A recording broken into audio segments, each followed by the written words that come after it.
समझ मिथिलावासी के हमर प्रणाम। हम शिवम। तो आइ हमार घर के बगल में भोज जे बरखी के भोज है, फर्स्टे बरखी है।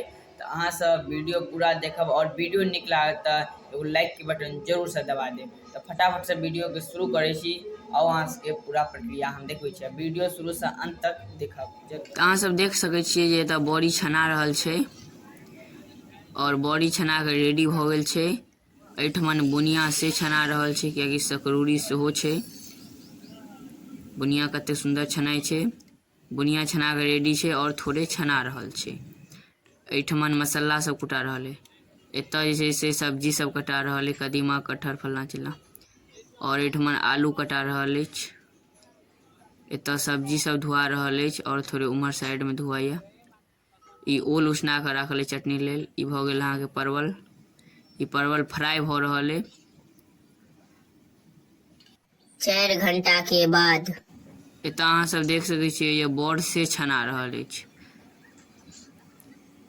बड़ छना रहल अछि एतऽ और थोड़े एतऽ छना कर राखल से अछि। लमसम में एतऽ सब्जी भ गेल अछि, कनिक और हैत। 2.5 घंटा के बाद तो अहाँ सब एतऽ देख सकै छियै टोटल खाना बन के तैयार छै। और एक-एकटा के देखबै छी। ई भ गेल अहाँ के भाटा अदौरी। ई भ गेल अहाँ के बड़ी। ई भ गेल भिंडी भुजिया। ई भ गेल साग और सजमनि। ई भ गेल ओल के चटनी। ई भ गेल सकरौरी।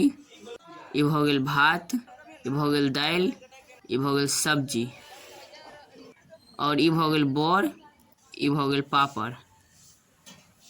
ई भ गेल चीनी। ई भ गेल दही। आओ आगू देखाबै छी और अहाँ सबके हम देखियो एतऽ दरी बिछा के तैयार छै। बिझो होय के लेल चलि गेलै है। आब लोग सब आबै छै तकर बाद देखबै छी आगू। देखियो सब एतऽ आबि गेल छथि। खाना स्टार्ट भ गेल छै। सब भोजन कर रहल छथि।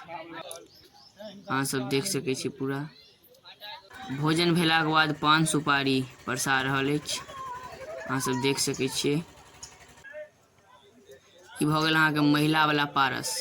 Please like, subscribe and follow.